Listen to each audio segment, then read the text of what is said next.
Boom, we're live. Yep. Estamos en English Edition 111 podcast. Sup? A ver cómo sale. Sup, Kelley from Brooklyn. Brooklyn. What's up? Chino, do you know where Kelley's from in Brooklyn? You've seen Wolf of Wall Street, the movie? Yeah, I've seen it. You know the Margot Robbie is from the Duchess of Bay Ridge? Yeah, I know her. She's fucking famous right now, no?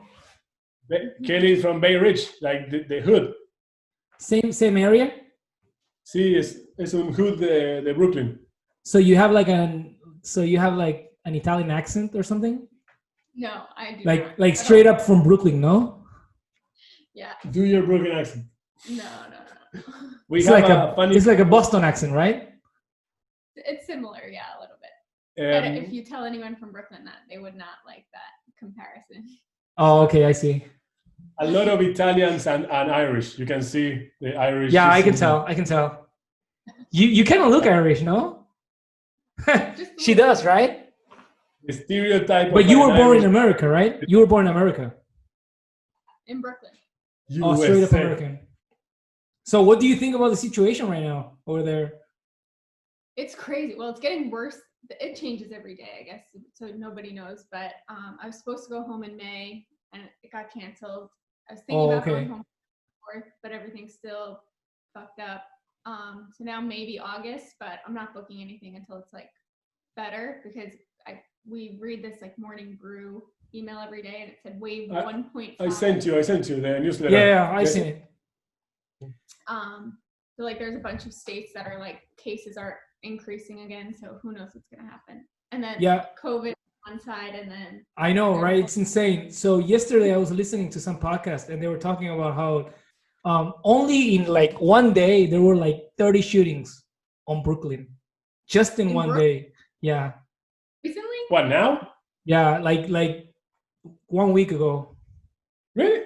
Yeah, it's insane. Like, because like policemen are not showing up, and like it's kind of getting out of control. And they were talking about it because it was interesting, the conversation, because you know how in New York it's really hard for people to carry guns.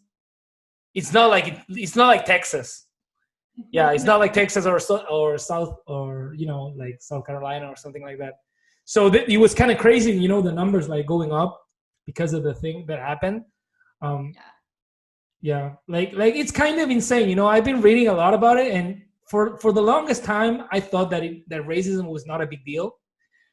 But I've seen some videos, and I think like, dude, it's a big deal. Like, it's kind of crazy.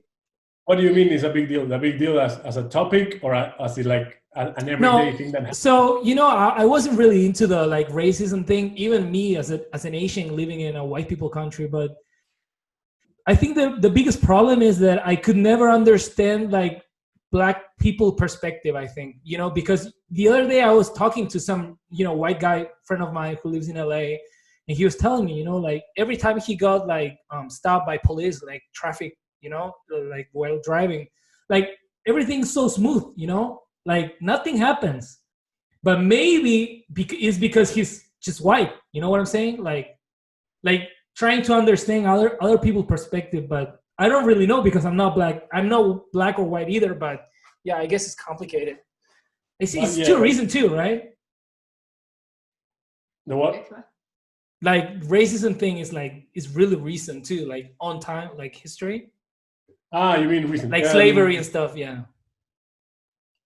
See, I don't really know. I don't know because it's also easy to say, look, like police stopped me and it was fine because I'm white, or it's not fine because I'm black. But you have to see like what actually happened and why the policeman stopped you, and then what did you do when he stopped you, and I know what are the outcomes and what are the numbers. Because I don't think that like all Black people get stopped. I don't think that all white people that get stopped walk easy if they misbehave, and I don't think all Black people that get stopped and cooperate then get fucked up. So like it would be crazy. So like, yeah, that's the thing. I'm not saying that this guy that died, poor guy, it wasn't he had it coming, or it wasn't like a murder. We all agree. Nobody's saying that. Nobody's saying that guy wasn't murdered by the police. Everybody's saying this police guy is a fucking idiot, prison, life sentence. I don't know what they do in Minnesota, whatever. But then, like, how much of a reality is that in everyday life? You know, like you have all the black conservative people saying, maybe I never had a problem with the police, even though they stopped me. I was like cooperate, and then you go home. It's not like the police are out there to get you if you're black. I know. Maybe some policemen have wet dreams over like beating up black people, but I would say that like very, very, very, very minimum. It has to be less. It has to be less than 1%. Less than 1%. I don't know. I don't know because all the cases that I forget the other names, but the other years where the Black Lives Matter thing started, like the guy had like a gun on him, and like just like they were like he was like, guy, drop your gun. And the guy like starts charging the policeman. So if you're getting arrested and you cooperate, the policeman's not gonna be like, okay, oh, this guy's black, let's just kill him. No, I know. But yeah, of course, yeah, you can't really like generalize because each case is different, I guess. Yeah, I have a lot of friends that are cops in New York, and I think they've been having like a really tough time just trying to like maintain the protests and stuff. And a lot of the protests are against them, so they're put in a really difficult position because they're going out to like keep the community safe, and they're getting attacked. But then from the other perspective, like I had a friend in college and we were all out like at a tailgate drinking, and my friend is black, and he was holding my girlfriend's purse with some stuff in it, and a police officer came up to him and was like, whose purse is that? Where did you get it? Why do you have it? Yeah, that kind of thing. That's what I'm talking about. He like profiled me, saw me with a woman's purse, and like because I'm black, like if I was a white dude, he wouldn't have done that. And it's like, yeah, don't know what the like. And at the time, I was like, shut up, you're like, leave it alone. I don't think that's a big deal. But I think after it happens so many times, you have to feel frustrated with it. And when you see it happening to other people that like look like you and feel like you, it's like, is that going to happen to me too? So I get the outrage from that side, but I also agree with Diego that like in general, I think the majority of cops are trying to do the right thing, trying to keep the community safe. But there are some bad guys, and like, yeah, of course. Rock said something. It's like you can't hire bad pilots and like crash a fucking plane. Like, yeah, I know. Yeah, I agree with you. Like 100%. I agree with you. It's exactly on point what you said. I think that it has to be less than 1% because every interaction I lived in the U.S. for like 2 years, and every time I had some interaction with police, it was like they were really nice. I guess that if you're nice to them, they're nice to you, right? Not like in Argentina. Argentina is such a piece of shit. Yeah. Dude, cops are so dirty here. Like, dude. Yeah. The it's police insane. in America is like, respect, sir. Yes, sir. No, sir. Dude, yeah, exactly. But in here it's like insane. Like the difference is like, it's crazy. Like in here it's like no one gives a fuck. Like I see a cop and you see people like passing with their car on red light, and no one gives a fuck. Like they don't even stop. Like no one cares. Like no one. Like, seriously, no one cares. It's such a funny like comparison to like touch these topics with us with Argentinians, like racism and cops, because it's like a twilight zone, like so different. Like that's our problem too. That's our problem too, because we think we know everything about each topic and we don't know shit. So yeah, that's kind of an Argentinian problem too, no? But I think Diego thinks he's smart and he talks about everything, but he doesn't know jack shit actually. Nah, I'm just joking. Classic Argentina. Yeah, exactly. I'm saying. But in some senses, I think we are like ahead of the curve because we don't care about race or color. We don't care. We have like words that we use. Like people will call you Chino and you're Korean, and like we call black people negro. And exactly. I don't think we have a racism problem because our country has been formed by like I don't know 60-80% immigrants. So right. But the U.S. too is technically. Yeah, I know. It should be, you would think it's not as big of a problem as it is, but yeah. And I think it depends like where you are and like where you grew up, and like there's so many factors that go into it. That Yeah, I agree 100%. I think somewhat sometimes racism is more like a lack of education than others than others, because you can see racism really clear from some areas, like like the South, going more south or maybe more north, in the middle, in the US. I think racism is a little bit more like clear there. Like the guy who was jogging, and the guy who was jogging and he got shot. Yeah, that was insane too, no? Oh my god. But hey, do you know who Chris D'Elia is? Is that a comedian? No. Yeah. Comedian. Do you know what happened to him? No. Like he was grooming like underage girls. No. You know the Me Too movement, right? So Yeah. So he was playing this pedophile character in a TV show called You, right? yeah. So this girl, so this girl is like, oh, it's it's such an irony that he's on that show as a pedophile, being an actual pedophile in real life, right? And everyone was like, what? And she's like, yeah, he groomed me when I was like 16. And so she posted some screenshots, and like all of a sudden, like 100 other women were like, yeah, me too. Wait, I said Chris D'Elia shares email exchanges with accusers to clear name.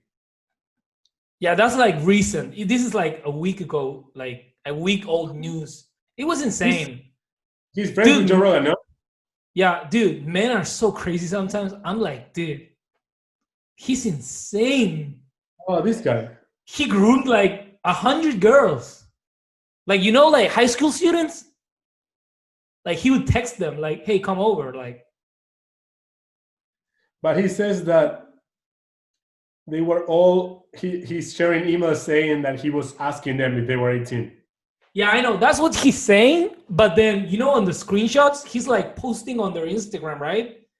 And what they're saying is like, he was like posting like LOL or stuff like that on their Instagram.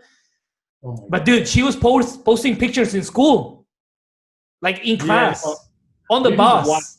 So he says he got accused by multiple women. It's insane. He posted, he invited her to make out in LA. And she said, Chris, I'm 16. And he replied, now he showed the response, because she posted on Twitter without him saying, the last email is, oh shit, I thought you were at my stand-up show. You gotta be 18 to get into that, at least. My bad, bye.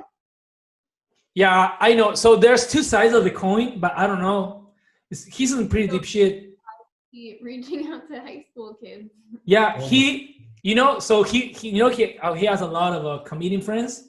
So everyone was saying that he was playing a predatory comedian in the show. It's a sign of the times. I think like real life is worse or more fiction than fiction. It's such a ridiculous. This is like proof of it. The guy is an actual predator. Yeah, reality is crazier. It's crazier than fiction. Like even the times we live in, like coronavirus and fucking, I don't know, like riots. And Argentina says that they're going back to phase 1. Dude, how crazy is that? Phase 1. How are you doing? What? We feel. Dude, I just cannot believe it. Like it's insane. Like when I think about it, it's crazy. When I think about it, I don't understand it. Like they're like, oh, from Monday we're going back to phase 1. So okay. So what I don't understand is the craziest thing in my head right now is, so in China they have like 82 days of quarantine, right? But the virus came out of there, right? Yeah. We live like fucking 10,000 kilometers away, and we're the longest quarantine in the world. Like, how can you explain that? It's not like we have like intense commute from other countries to come and do business. It's not like we're like traveling all the time, like Singapore. We're not Singapore where everybody's coming and going from different places. It's like 10 people that go to Spain and Miami. Yeah. So the theory, the conspiracy theory is that we don't really know what to do in this country because we're in so deep shit. So they're using the quarantine to like, to just placate. Yeah. Yeah. So just forget about the economy and just worry about the coronavirus. What Well, even the stock market in the U.S. is like. Oh, it's insane. Yeah. So okay. So let me tell you something funny, right? So let me tell you something funny. The day of the riots, you know, they were looting Macy's, right? Like they were fucking up Macy's like crazy. And you know, Macy's stock 10% up. No. Yeah, dude. Insane. But also Macy's is like this close to filing for bankruptcy. Yeah, I know. But Macy's is too big. Like but it's too big. It's insane. Like Macy's is crazy. Penny, all those companies are going bankrupt. All the big resellers. Yeah, all the retailers. Yeah, I know, because floor space is too expensive right now. Yeah, also like e-commerce and. No, Amazon. You can't compete with Jeff. You can't. No. He's insane. No, only Jeff Walmart. Bezos. Only Walmart. Yeah, only Walmart. So I don't know what's gonna happen, but I think I was always. Huh? You opened and you closed your businesses.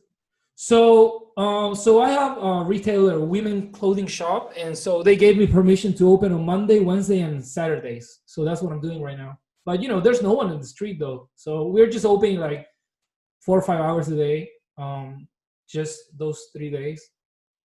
Yeah. Do you guys sell online too? We do, but Argentina, like if you think like from an American perspective, like everything, the e-commerce is so big, but in here it's like it's taking like baby steps. Yeah. Like e-commerce is Diego here was like so amazed that Amazon delivers to the door. I was like, this is not a new phenomenon. He was like, couldn't believe the good fortune of. I can't believe it either. I don't understand it. Like, what's insane? Yeah, for me, what's insane is the fact that they just leave the package there. I know there's theft. Like in everywhere, but I just can't believe it. Like they just leave it there, like no problem. In here, oh my god.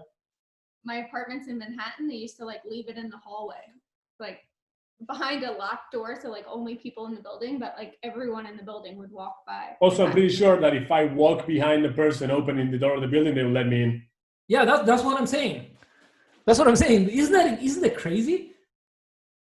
Yeah, it's crazy. But I think it's also sustaining two things: the general lack of crime, but also the fact that if you don't get it, and if you tell Amazon, "Hey, I didn't get this. Somebody got it for me," they'll send you a new one. So like people are like no questions asked.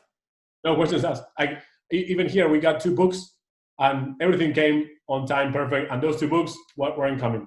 And I was like, "Hey, this book shows like arrived in my Amazon page, and I never got it." And they were like, "No problem, we'll send you a new one." And then that day, I found it. Like a neighbor got it, or I don't know what happened. And then I was like, cancel it. I found it, it's fine. But I would have gotten. So they just don't care. They don't care. They'll send you. It's like just they want the customer to be happy. That's it. See, but that's like also a bit like I was reading. It's sustainable at the level of Amazon. You have to be gigantic because that company that sponsors Joe Rogan, Casper, for mattresses, sleeping mattresses. Yeah. Oh, I don't know. It was like the new unicorn. They were like D2C, direct to consumer mattresses, like colchon. Order the mattresses online. Yeah. And they were killing it. A lot of advertising, blah blah blah. And they had a big policy of like, if you don't like it within the year, you can give it back. And then people actually started giving it back, and they weren't making any profit. So it's kind of like a difficult situation because like people do the e-commerce thing and buy more if you provide this like no questions asked Amazon, Apple kind of level of customer service, but then you only can do it if you are a fucking like gigantic company. That's why I love America. Like they take care of customers so well. Like, so when the first time I got in the US, it was like 2008, and I stayed there from 2008 to 2010, right? And I was amazed. Like it was insane. Like it was summer in LA and it was so hot. So we went to Walmart, right? And we got an AC and we used it for like 30 days and then we returned it. They don't care. They're like, fine. Do you have the receipt? Yeah. Okay, fine. Just leave it there. They don't give a fuck. Man, and it's starting to be like that with everything in the UK. It's like that. It's by like government law, regardless of company policy. I think it's 2 weeks though. It could be 2 weeks or a month that you can just return and get refunded for anything. Anything. That's crazy. I don't like that though. Dude, I love America. I wish I lived in America. I love America. You know, and the IMF crisis in here, the FMI, in 2001, right? All my family just left here and went there, and they all live in LA. But my dad, just my dad, he was like, no, fuck that. I'm just going to stay here. And we stayed here in Argentina. But all my family lives there. Yeah, I love America. I want to live there too. But it's I think it's too hard for me. Like, how can you make money there? I don't understand. Like, you have to be so like well educated. What did you do, Kelley? I worked at JP Morgan for. Damn, baller. Nice. Yeah, no, it's good. JP Morgan, New York, no joke. Yeah, I know. So what are your plans now? Are you planning to go back in August? Just for vacation and then come back here. But okay, I see. See everyone, yeah. Well, see, everything dies here. So like August is like an empty month here in Europe and in Spain. It's like January in Buenos Aires. Imagine January in Buenos Aires. Oh, okay.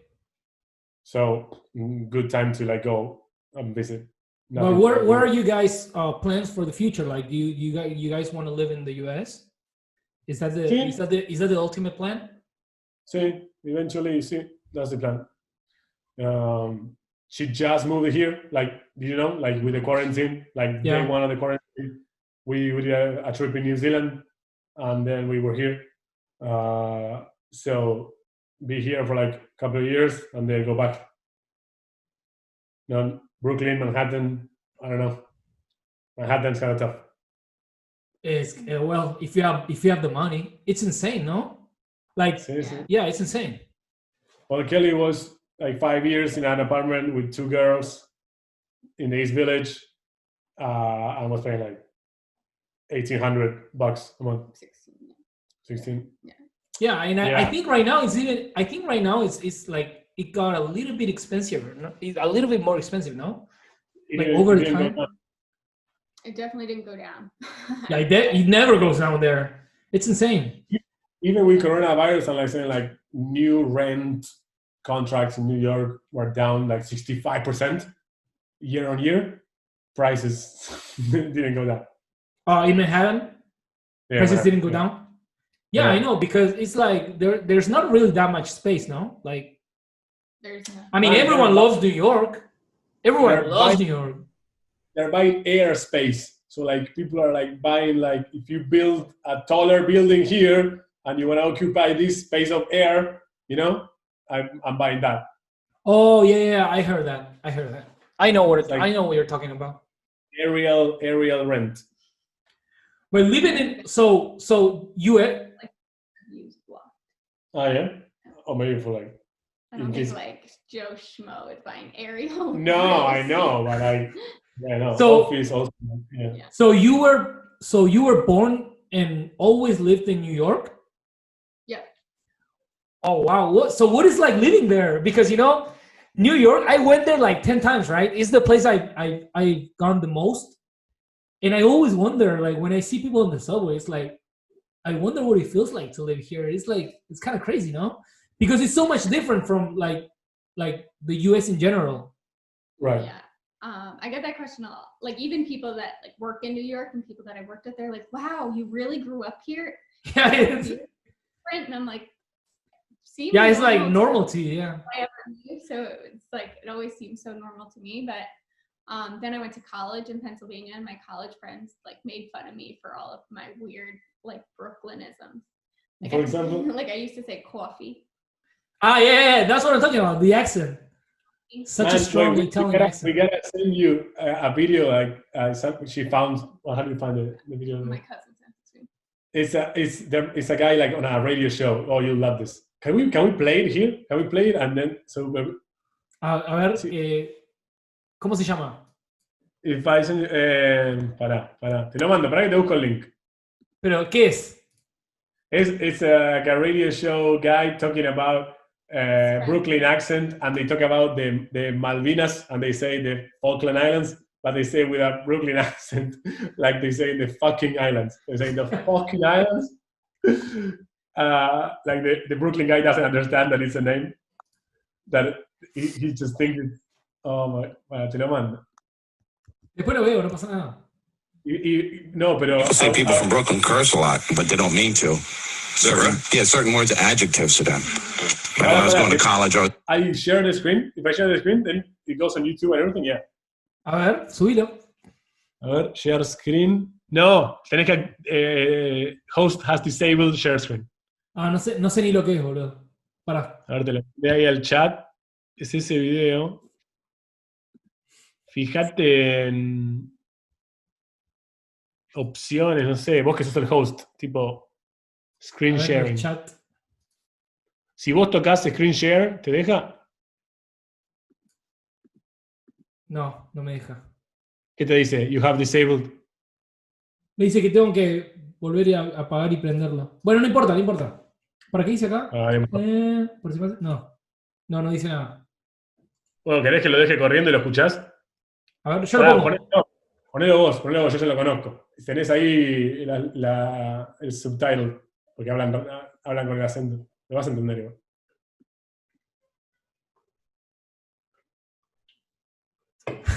Ahí lo escuché. Dice, when Argentina attacked the fucking islands. Sí, y le sigue preguntando, escuchá. A ver, pará.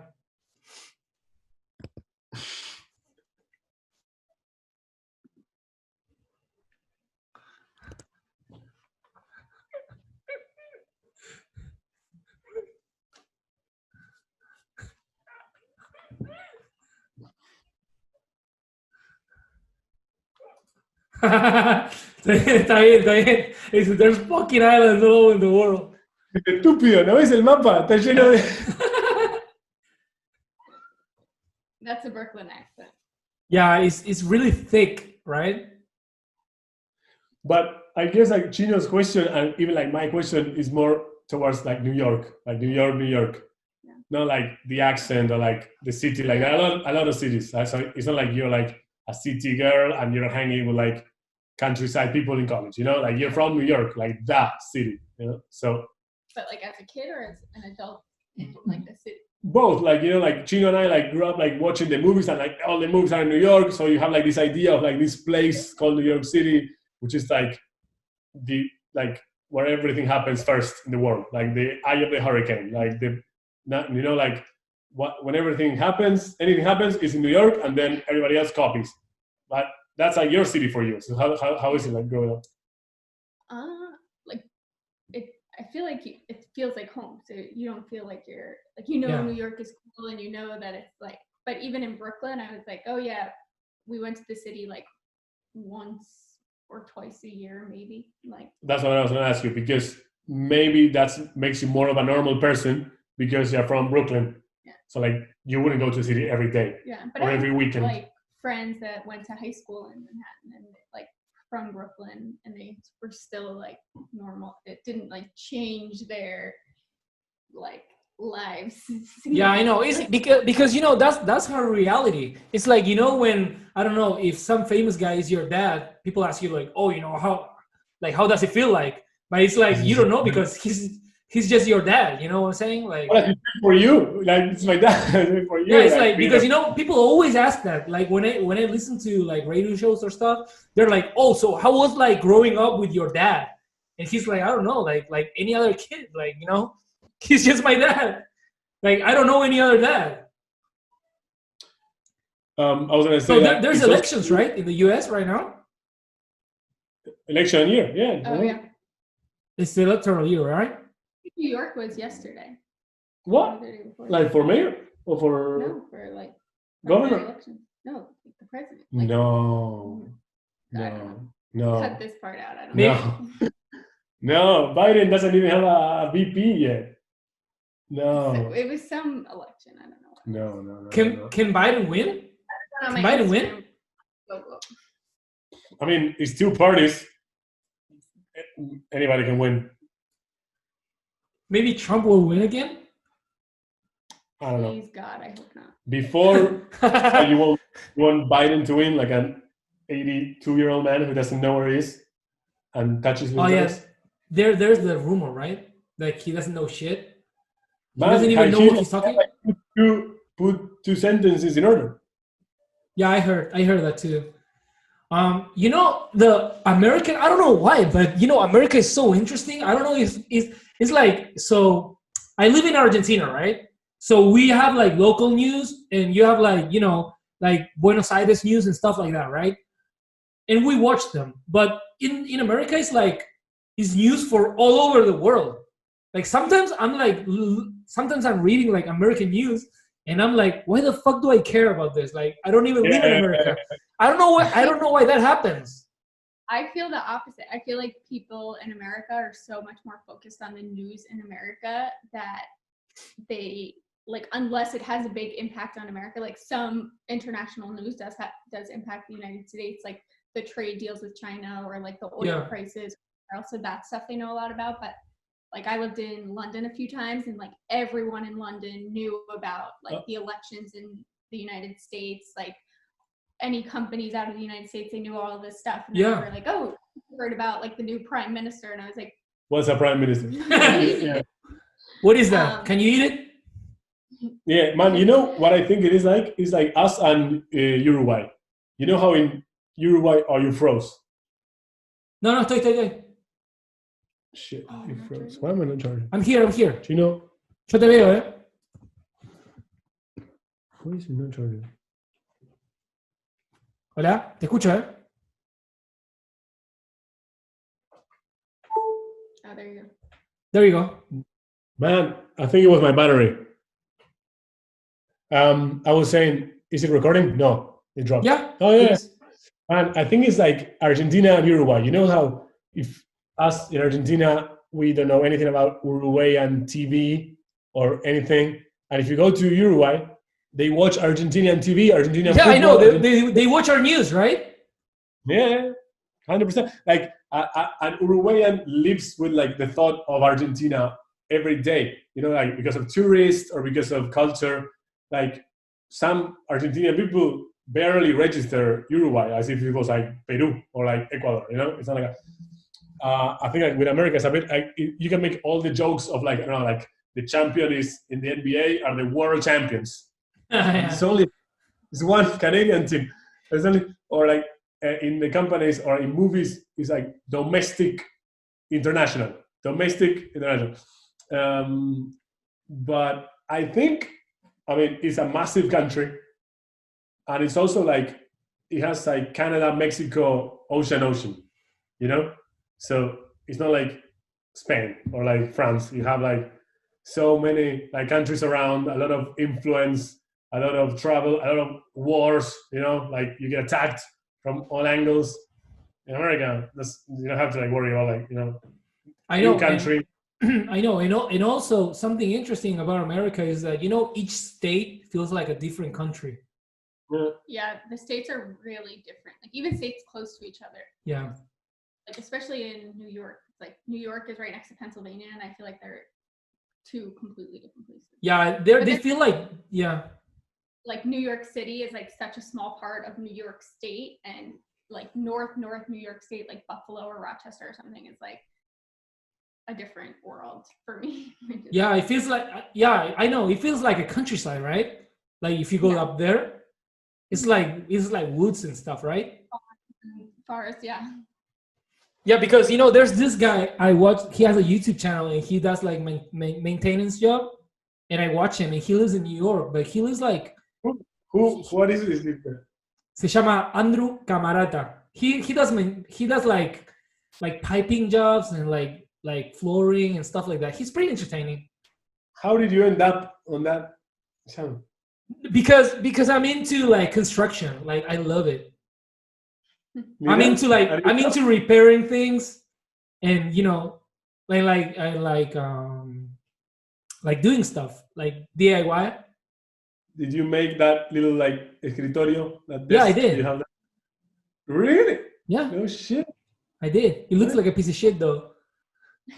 It's your Asian genes. Instead of making samurai swords, you're making these things. No, my sister's boyfriend is like that too. He works in roofing, but he like for her birthday and like for presents and stuff every year, he makes her stuff. So they made like barn doors for their closet. He made her like a standing closet.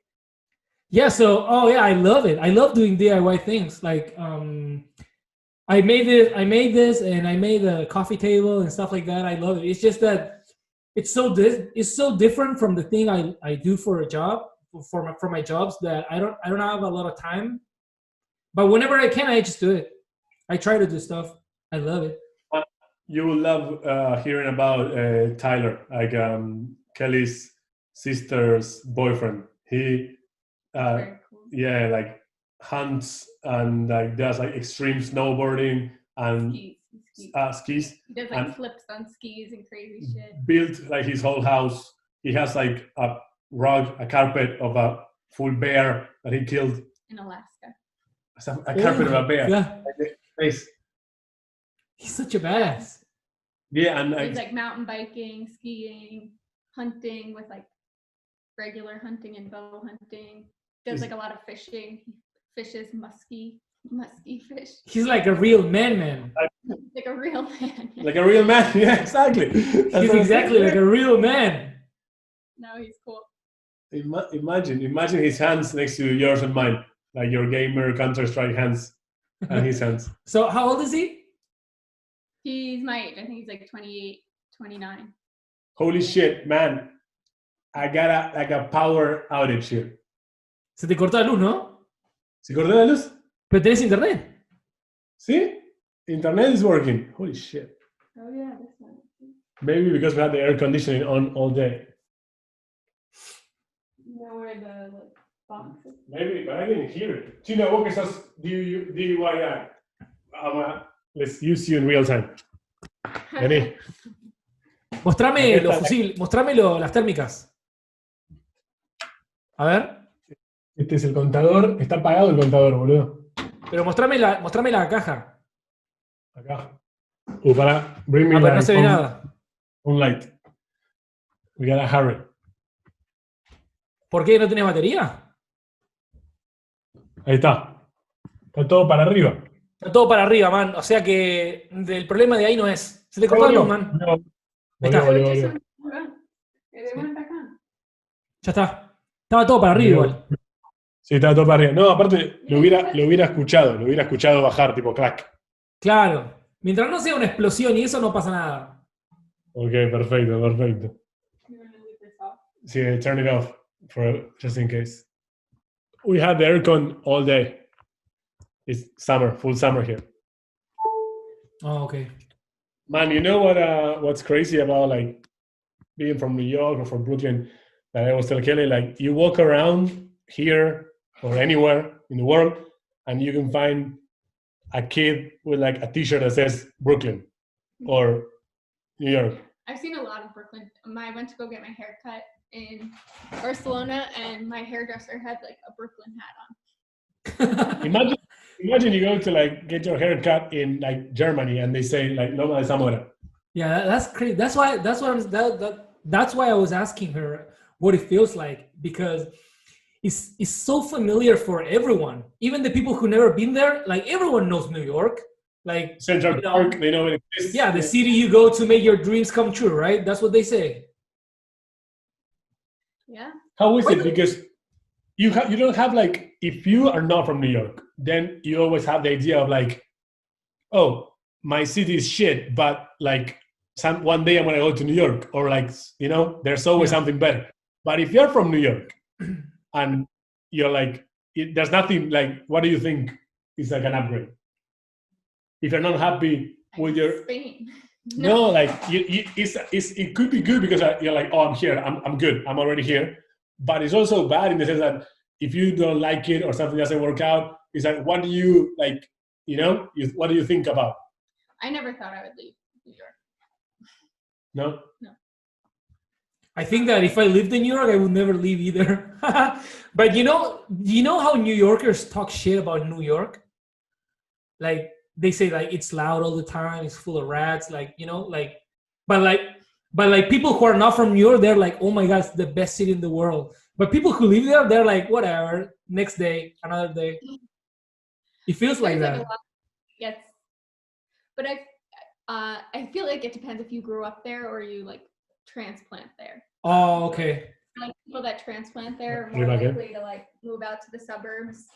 But if you like always grew up in the city, it's like You love you're it, used to right? So you never lived in the suburbs? No. Well, for college, I went to like campus in Pennsylvania, but it was like college city. Like there was 40,000 undergrads. It was just like a city of kids. Yeah, it's a city full of people, right? Yeah. So what's the like the college system there? Like you have to take some test the last year. So depending on your score, you can choose. You have to apply. So it's like it's so intense now. It's like as a June, it's your second to last year of high school, you start studying for the SAT, and then The SAT. Yeah, and then after you like get all of your scores back, you can take it again if you want to get a better score. Some people take it even like 3 or 4 times, but then you have to pick which schools you want to apply to, and then you send them your scores. You usually have to write like an essay. There's like sometimes questions. It's like a whole application process. It's like applying for a job. Oh, okay. And then you get a reply like if you're in or not. Yeah, like and once then you get to choose, and you just go there and live there for 4 years usually. That's such an experience. Like it's so different from here. It's such an experience. Like how far were you from home? It was about a 4-hour drive. Oh, okay, it's pretty close though. Yeah. Yeah, so it wasn't too far, but it was like just far enough that. Yeah, I know.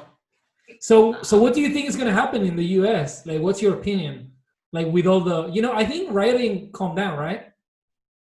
I think so. I mean, I guess depending on where and like who you talk to, but I think it's like the first week was definitely the craziest.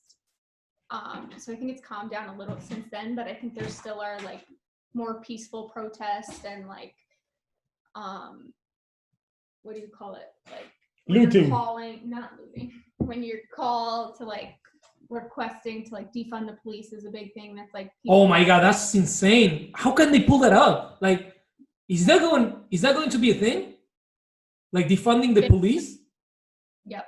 And I mean, I don't think they're going to give it like $0, but I think they have, like in New York, I think they have like a $2 billion budget or something, and they want to like disperse that money, some of that money, to go to like other funds.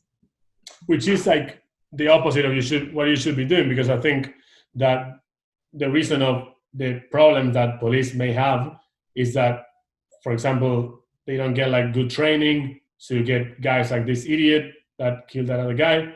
And then now, if you give police less money and you start paying police less, having less training, less equipment, everything less, everything's gonna be worse. Not better. I know. I think that's why I thought it was so crazy when I heard about it, like defunding the police, like. No, but we're living in like chaos, crazy land. So have you heard about these 6 blocks in Seattle that there's no police? Yeah, what's it called? The country Chas. Oh my God, that's insane. I watched a documentary on something like that, Into the Wild. It's really interesting. Not the movie. No, it's a documentary. Oh no, I didn't see. I haven't seen it. It's about this like yoga guru who went. I forget which state it was in. Some state in like the Midwest or like even like the far west, but not in California. Went and like started setting up this like community of like crazy. Like Charles Manson, like Manson family. Oh yeah, I didn't see it, but I heard about it. He was molesting people too, right? No, you mean Bikram. You mean Bikram. Okay, it's a different guy. Yeah, but Bikram got like super rich. Like that's another documentary on Netflix that was like worth watching. And I started doing yoga doing Bikram. Kelley did Bikram like 10 years. Oh really? But was he legit or? The practice I enjoy a lot, and I think it's like there's definitely something about it that works, and it's like good for weight loss and good for like healthy detoxification, blah blah blah, whatever you want to call it. But the guy is a shithead, which sucks. Yeah. But I know a lot of amazing teachers that trained under him and were able to like take the practice for what it was and remove his bullshit from it. So it depends on what you get from it. But I think the practice that he claimed was his, he really didn't fully like. The whole thing of yoga is like the lineage of where it came from, and just like threw it out the window. And he's like, "This is mine." Yeah. So how did you get into yoga? My sister made me go to my first Bikram class. Did Diego ever tell you about his first Bikram class? Did I tell you? No, because I kind of want to do something similar because, you know, I feel I'm too stiff all the time. You know, I can't touch my toes and stuff like that. Oh, I can't either. I do yoga like twice a week for like 2 years now. You can't?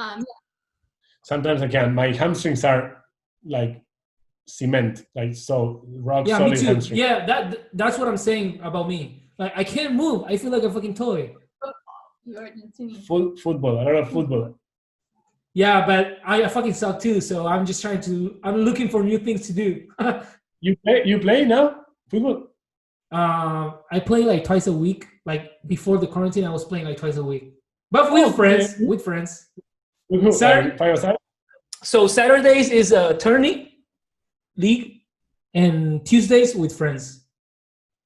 Che, ¿y where? In Lomas? Or see. So in Lomas, they opened like a new place. They have like, I don't know, like 10 soccer, like football fields. En Las Heras, en la calle Las Heras. Sí. There's a tourney there. And what? No, Las Heras llegando a Camino Negro. Está buenísimo. Pasto. Cancha de 7. ¿Yeah? Está bueno. ¿Después del Mentruit? No, ¿qué Mentruit, boludo? Sí, después del Mentruit. Más para tipo adentro. 20 cuadras para adentro. Pero antes de Camino Negro. Sí, ponele 10 cuadras antes de Camino Negro. Tipo ahí en el medio. ¿Y pasto, real grass? Yeah, you have grass and you have synthetic. So do you recommend yoga? Like yoga is like a workout, right? It's a kind of workout. Man, it's intense. Like the yoga. We'll invite you. Kelley is giving like class. Hot yoga, right? That was insane, no? So Bikram is like 90 minutes hot yoga. It's like. Wait, invite him to the class. Yeah. We're doing classes like. But I did that for like 10 years, and it was great. I like did it to get back in shape and lose some weight after the freshman 15, which is a real thing in college. And then when ClassPass opened in New York, which is like where Diego worked here, they had like mostly yoga studios. So I just started going to like a few random vinyasa classes, and I got really into it. Man, it's so intense. That Bikram thing, I'll tell you, but like even like the hot yoga, you're like getting after it. You're like a big effort. It's not like of course. What I've realized is that you have to be like really strong. See? You have to be like when people see yoga, like sometimes like because of the ignorance they don't know about it, like me. But you know, sometimes you see some kind of movements and you're trying to copy them. It's impossible. Like I'm telling you right now, it's impossible. At least for me. You'll see Kelley. Yeah, like, even like moves that seem easy, then when you do it, it hurts so bad. Yeah, like you know, because it's too intense, like strength and balance. Yeah, and like flexibility. Yeah, flexibility. And the heat part of it is big. Like if you go to like a really hot yoga, you're sweating like you never did in your life. So you're doing like exercises in like a sauna? Yeah, like a fucking like 40 grados, 40 degrees Celsius room. You have to be like 90 Bikram. Yeah. Man, I'll tell you my Bikram story. I never told you the story. 90 minutes is like, it's insane. Sí. Escucha, first time Bikram for me. I was going to hot yoga with Kelley a lot, so. But like vinyasa, 1 hour class. 1 hour, and it's not as hot. Like the regular one. It's pretty intense, and it's pretty hot, but not as hot, and not 90 minutes, right? Okay. So I go, and in New York, people go to class at like 6 a.m. because You know, they go to class and then you gotta go to work later, and then you gotta go drinking later. So you gotta go. It has to be before work. So we signed up for like Bikram at 6 a.m. Right? And I don't know, like Kelley was like, you have to like drink a lot of water because it's your first time, and like I'm prone to like low blood pressure, you know. So I was already like going in a bit, not scared, but I was like, haha, it'd be funny if like I passed out or something. Haha, haha. Did you pass out? No, worse. We had like a bottle of wine, like we downed like a Cabernet Sauvignon the night before. We slept like 6 hours, like 5.5, like not a lot. Anyway, we go into the class the next day. Zero food on me, like a coffee or maybe not even. I go in, and for the first hour, 55 minutes, I'm okay, right? I'm okay. I'm doing it. It's fucking hard. I'm sweating. I'm doing it. And then I start feeling not so great. You know, like, you know when you lose sense and you lose blood pressure, the tips of your fingers start like flickering. Yeah, like tingling. Tingling, yeah. You start feeling like, Mr. Stark, I don't feel so good, you know? I tell the yoga teacher, I don't feel so good. And she's like, you're fine, just relax, stay there. So I kind of try to like stay put, like don't die, you know? But like my mind was like, oh my God. Diego does not listen. The woman Kelley's is telling him, lay down, relax, have a sip of water. Diego's sitting up. No, wait. He's like, I'm dying. Listen to me later. His arms around. Maybe that's an exaggeration, but he is not listening to what the teacher is telling him to do. You know when something happened and two people have like different memories, my memory of it is different. I think I tried that for a bit. Kelley was doing the thing, so she wasn't like looking at me all the time. I tried doing that. It didn't work. So then I was like, okay, I'll try to do the exercises. Maybe if I get into it, I'll focus. Are you gone? You hear me, right? Sí, yo te escucho, pero te friseaste. Sí.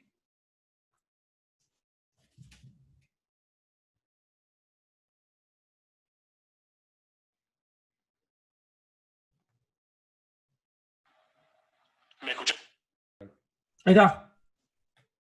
Ahí está. ¿Está grabando? Sí. Sí. Escucha, okay. So I try to stay put, like the teacher, fucking idiot, the teacher said, and it's not working. I'm feeling Mr. like Know-it-all again. No, but I know that when you First class, here we go again. I know what happens. I know, like, I start like losing, you know. So I was like, maybe if I like lift my legs, you know, like blood to my brain, blah blah blah. Anyway, where did you get that? But where did you get that from? Like, he made it up in his head. the what? like raising your legs and stuff. Like, where did you get that from? Because like, that's what you do when you like have low blood pressure, because it goes to your head. Okay. Whenever I get to get blood drawn and I almost faint, that's what I do, and it brings me back to life. Okay. Anyway, I try to start doing the exercises. I kind of get better a little bit, but then it's not working. So I go back to like just like sitting there or like laying down there and just breathing, because I was like no oxygen to my brain. I don't know. Anyway, I make it through like the last half hour doing zero movements, just lying there and sweating and drinking water. But the class ends, right? So the teacher goes like, oh my God, Diego's first time doing Bikram, let's give him a hand. And everybody's like clapping, you know? And then my body like knows that it's over. And I start going into like full body like cramp. Like I think I had like a seizure. Man. Paul said the yoga class of this.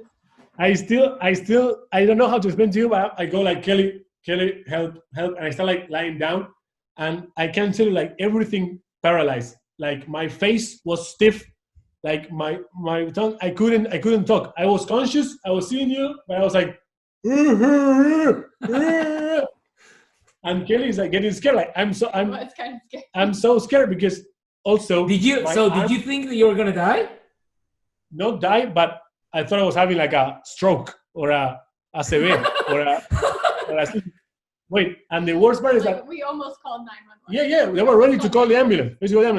They started giving me like stuff like coconut water and like emergency and salt and sugar and this and that.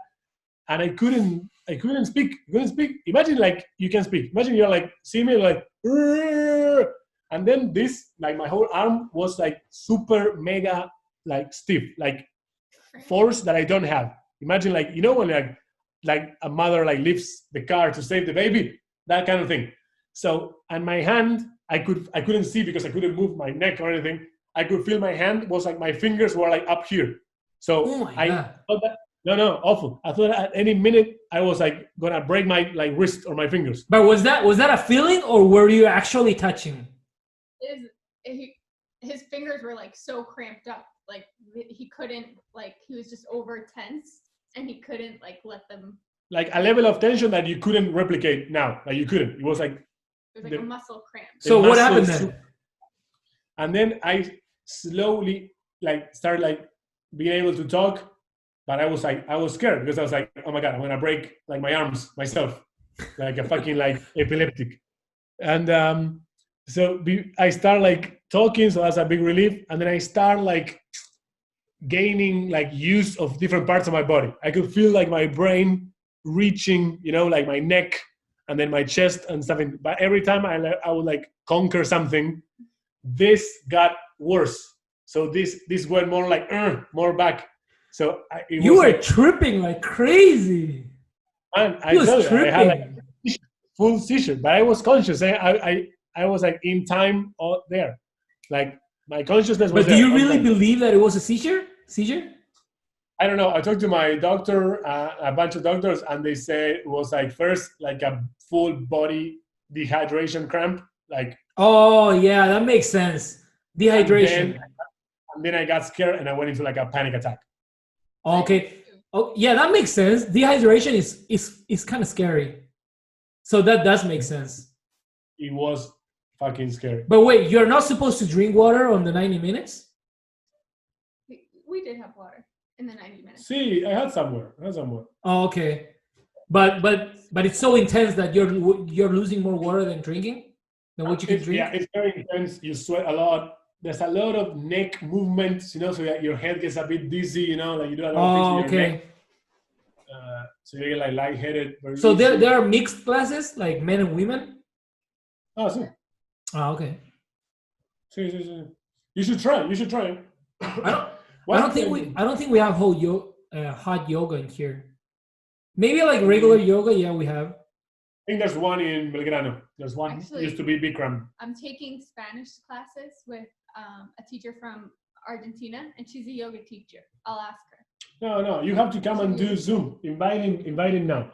Te invitamos a la clase de Kelley. So, Kelley, are you planning to come here to Argentina anytime soon? I hope so. Is it going to be your first time here? Yeah.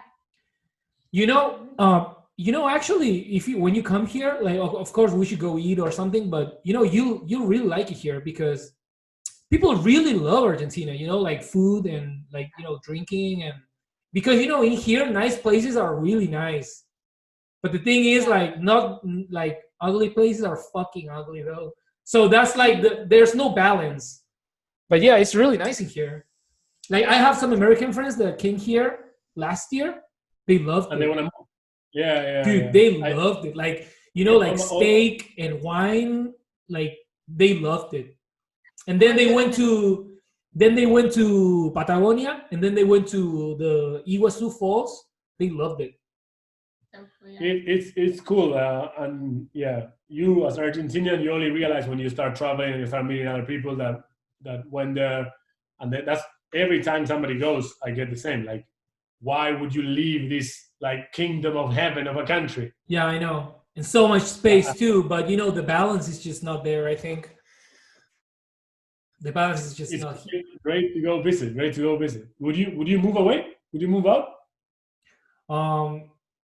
To be honest, if I could, I would love to live in like California or something like that, or even Texas or California. But the reason why I don't think about it is because there's nothing I can do there. There's nothing for me to do there. Like money making wise, You figure it out. Because I'm a retailer, and America is like, dude, there's so many It's stores, yeah. and competition is so fucking hard. Like in America, like I think that in America, if you want to make money, you have to be so on point. Like you have to be like the top, the best of the best. That's why I think if you can thrive in America, you can thrive anywhere. Like the Sinatra song. You can. No, for real. Like if you can really thrive in America, you can thrive everywhere. But the song is I don't not like know. that. The song is I don't like know.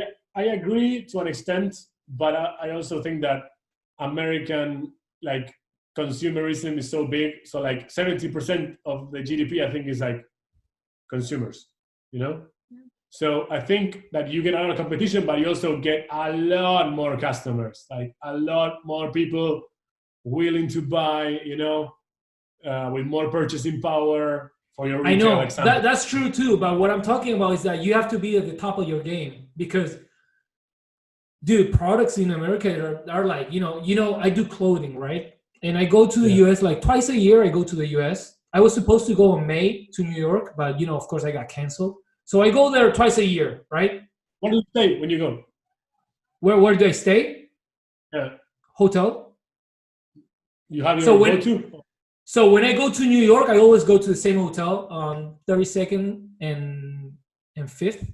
It's a K-Town, Koreatown. Almost K. Oh yeah, almost 33rd. Almost 33rd. No, it is K-Town. It's a Korean hotel. Super, yeah. I loved it there. I love it there because so there is this Argentinian dude I know from here.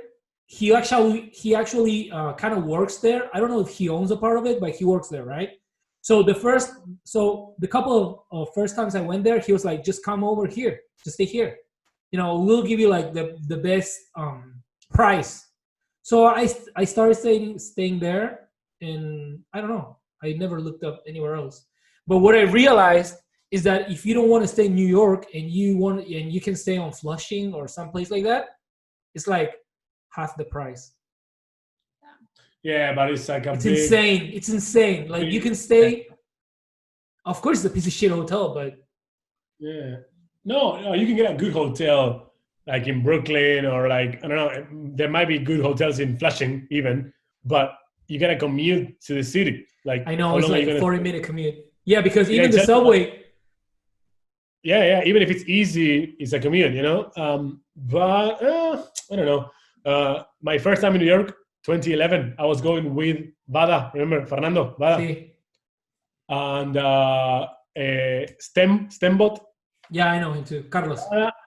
See, and Nacho from Counter-Strike, my friend Nacho, and another guy. And this is before Airbnb. So there was a thing like Airbnb, and we found an apartment. This guy, Bada, was already living in LA for like 6 months, 2011. And we get an apartment in Brooklyn in Bed-Stuy, you know? Bedford-Stuyvesant. Bed-Stuy is where from like Jay-Z's from, or from Biggie's from. So, okay. It's like a neighborhood. 15 years ago, you would like die, like if you like set foot there, shot, die. Now, okay, Diego. Okay. Yeah. I was reading like, is this safe? Like, you know, like I knew it was like a very like gangy, like you know, like hip hop gangs, like staying in Compton in LA. You know, like not as bad, but so I started like seeing like police like stats, like murders per day. And like Google's tweeting the thing, and you see like a guy with like a loose shirt, like carrying a gun, walking. Like, this is weird. I was like, are we gonna go stay here and like commute to the city every day? We're only going for like 5 days to New York, just to like pay less money. Let's just get another apartment. So like if you go now, it's fine. It's basically like 97% black. So like if you walk, you like a highlight walking through the street with a little like Korean backpack and your eyes, and me or like my red T-shirt, and I don't think they care. I don't think we have been a problem normally, but like then if you come back at night from the city, or if you leave the Airbnb, you know, 2011, I don't know. Now we'll be fine, I think. But it was a different world. It felt a bit weird, so we ended up getting like something like Upper West Side, 94th, and Central Park, and it was amazing. It was like 4 times more expensive, but. I thought you were going to tell the story of how you got the keys to you thought it was a. Oh my God, man! Listen to this. Well, whenever I think about that trip, everything changes because it wasn't like 2001, you know. But I had a BlackBerry, you know, and Bada had a phone like iPhone 3 or the first iPhone, like, and a lot of things happened. Like me and Nacho had a map. I swear we had like a map, like a paper map. So nothing like GPS here. And using that Airbnb service, it wasn't Airbnb, it was like something different, but it was the same. So the lady of the apartment is like, gives me an email with instructions saying, you walk in, you go down the stairs, you turn left again, and then you're gonna see 3 boxes. And I realized like this is like a video game, like fucking Myst. Like It's a quest. Yeah, it's like do this quest, follow the instructions. You're gonna see 3 boxes. One has a star, one has a tree, and one has a heart. It's like fucking like Jack in A Nightmare Before Christmas, like choosing what. Like choosing what. Yours is the heart, and you open the heart with a combination these numbers. Okay. When I got that in, it's like we got ripped off. Like this is like bullshit. What is this? And I went and I did the log thing, and my mind was like, and then like everybody does it now with Airbnb. Everybody does these things. And in 2011, it was like going to fucking Mars. And then like another thing from that trip was Fernando Vada was like, we're in Chinatown, like walking around, and he says like, oh, let's get the tube, the metro, the subway here. It takes us home. It's coming in 3 minutes. And I was like, how do you know that it's coming in 3 minutes? And he had like Google Maps in his phone. I wasn't using Google Maps. 2011, and I'm not like a fucking like countryside dork that doesn't know computers, you know. But 2011. Yeah, that's something that is actually something interesting. I was listening the other day that our generation has lived through all the major changes in technology. You know that, for example, our parents did not live like, because my dad, for example, he lived like the radio era and then the TV era, right? The color TV and stuff, and it kind of ended there because he doesn't give a fuck about. Yeah, he doesn't give a fuck about the internet, right? Maybe he browses some YouTube, but he doesn't give a fuck about it. But for us, it's like, you know, like all the phones, how everything changed, and like the things that are gonna come after. That's insane.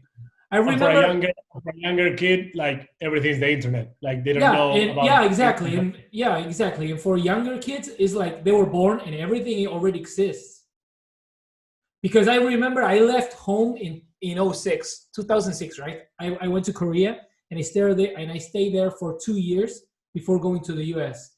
And I remember my phone, it was like a fucking flip phone. You know, and I used the map to go anywhere. Like everywhere I went, I just went with a map.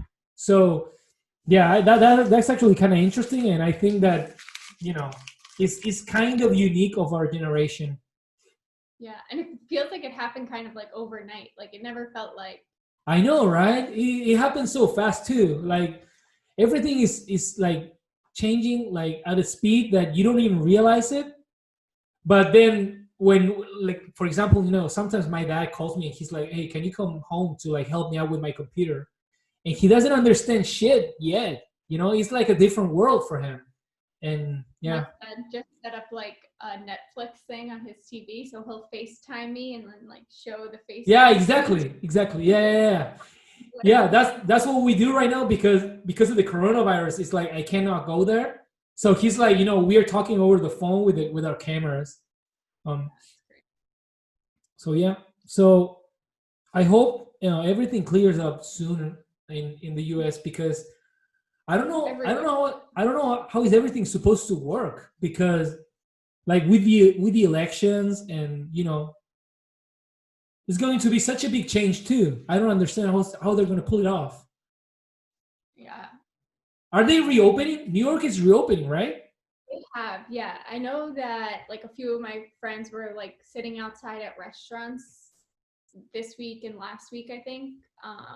But I don't know when their next phase is or what other stuff started to open. But I think masks are still required, like if you're outside, and still like social distancing, whatever that means. But yeah, because they had it kind of hard, right, in New York? Yeah, New York was really bad. I think New York is getting better now, but there's other places that are getting worse. Like I think I read today that the New York is like making people that come into New York from other states quarantine for days. Like South Carolina now is like has the Sun big Belt. increase in numbers. So it's like if you come from South Carolina, you have to quarantine. What is the Sun Belt? You know how you have the Rust Belt with like Detroit, Ohio, like where they make like the cars or the industries. I don't know what area they call the Sun Belt, and I read that it was like where the cases were going up, like South Carolina, Florida, I don't know, I guess Georgia, I don't know. But maybe like where it's been hotter for some reason, the cases spiked. Well, I think the last thing I heard is that in New York, everything little by little was going back to normal. But it's such a big city. Restaurants, yeah. It's such a big city, and so many people go there. So I don't know what's gonna happen anytime soon. I was supposed to go there in May, but you know my flights got canceled, and I don't know where I'm gonna go. When I'm gonna go. You were on holiday? You go on vacation? Pleasure? No, just work. Just work. What do you do? No, just clothing things. Like we take samples. Because you know, fashion, we are always like a year behind. I think you hear me, but the video. No. Back. Okay, ahí está. You think No, because you know, fashion in America and Europe is 1 year like earlier. Yeah. Like if you go like in a normal world, when you go to America and you see clothing and like what's coming out or what's hot right now, a year later arrives here. It's always been like that. Like they're one season ahead. Man, everything's like that. Conversations like feminism, abortion, everything like spikes. And then Argentina, like expect any kind of like Black Lives Matter or Asian Lives Matter, something happen in Argentina like in 6 months. Yeah, I know. It's possible. Because we have like 3 black people only, but I don't know how it's gonna manifest itself. But walk us through your New York visits. When you go to New York, you stay in Cape Town, and then I stay like a week, and then you go see the clothes where in Macy's or where, and then you hear us. No, we lost you again. No, te escucho. Es que no, se me está cortando un poco internet.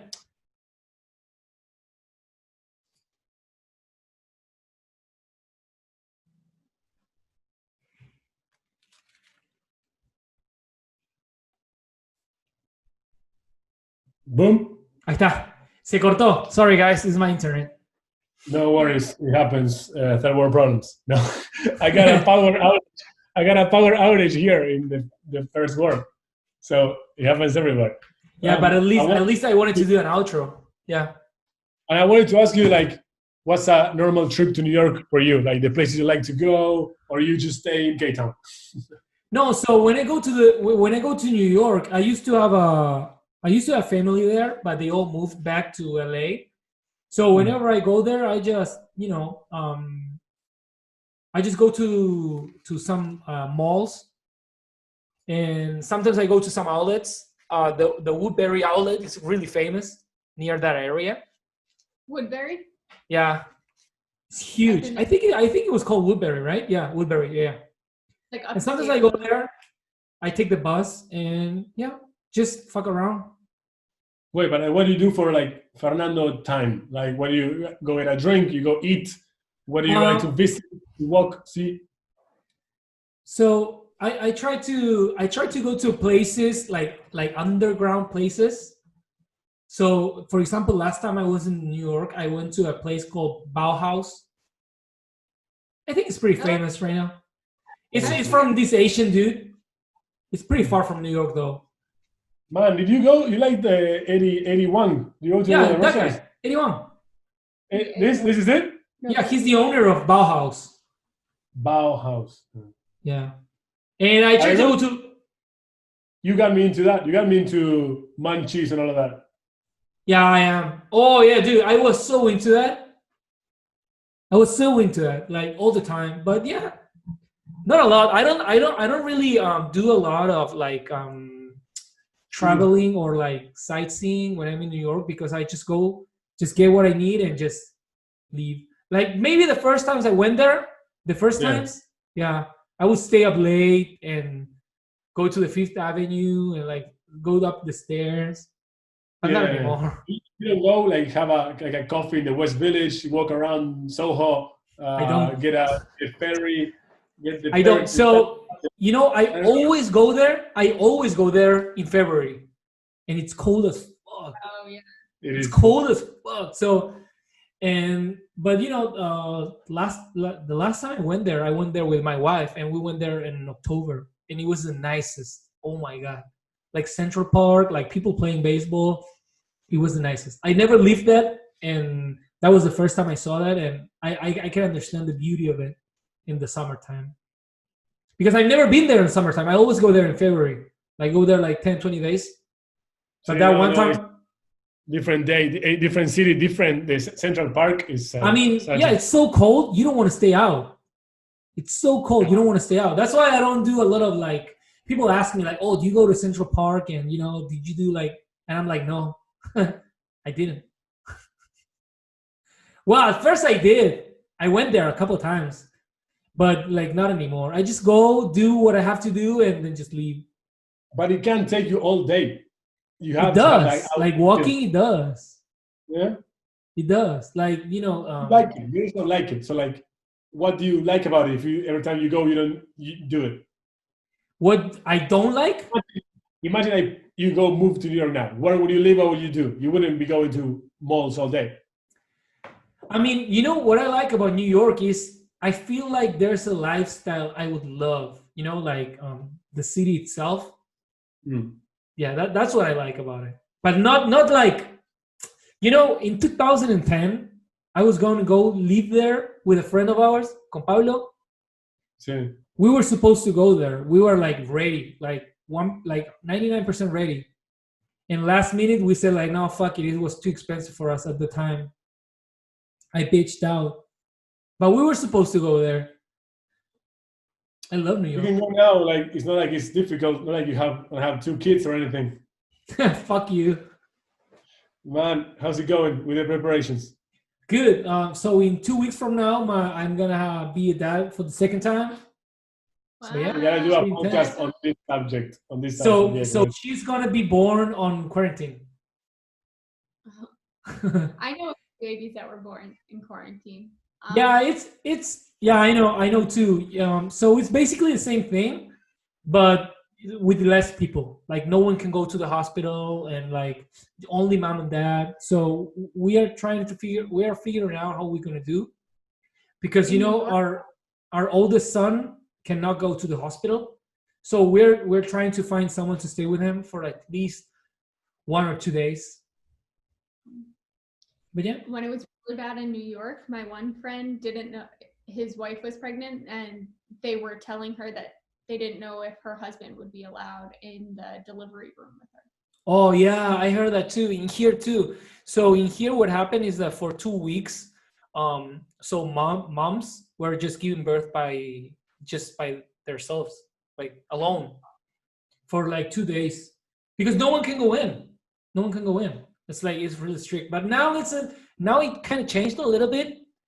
So maybe they allowed like 2 people, like the mother and the father. So yeah, that got a little bit better, but I don't know what's gonna happen though. Maybe because like in 2 weeks it would be like the limit. Like that's like week 40. But maybe she will be born like a little bit sooner. She got kind of big this past couple months. So yeah. We'll see. Dude, having kids is insane. Oh my god. They give you so much love. That's true. But it's insane. Like you go crazy. If we hadn't done this thing with Kelley, I was gonna like propose and start talking about like you being a dad, because like before the quarantine. No, like you being a dad. Like you're one of my. I have 2 really good friends, you and one other, that are dads, and it's like still like like you seen that episode of How I Met Your Mother that Ted goes like, that guy is a dad, and like I know, like, memory, like getting hammered. That's what I feel about you, by the way.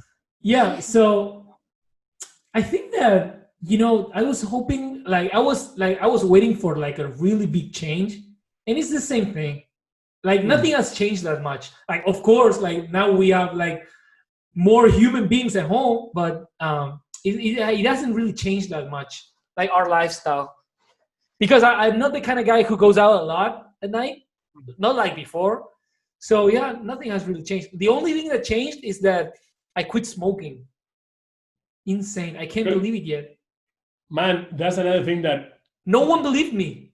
I was like, I'm Man, gonna quit smoking, and everyone was like, ah, shut the fuck up. And I was like, no, really, I'm gonna quit smoking, and I quit.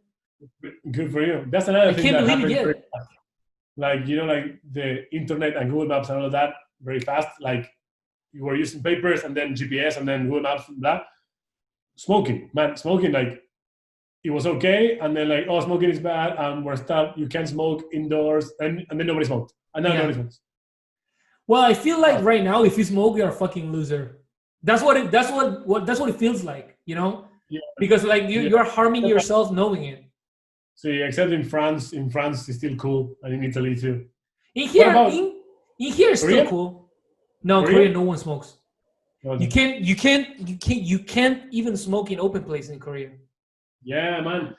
I went to see the Rolling Stones in London, in the West Ham Stadium. It's an open stadium, so it has like a little like roof over the bleachers, over the the nice seats. But I was like in the middle of the stadium, and a friend was smoking, and they had people around saying, "Hey, dude, you can smoke." No, in Korea, if you smoke in some places, you get fined. So you cannot smoke on open spaces either. Like you can only smoke in certain like spots on the city. I feel like it happens so fast, I think that I think that the world. Got it again. We didn't do the goodbye. Okay, folks. That's all. Let's see if we come back. Fuck.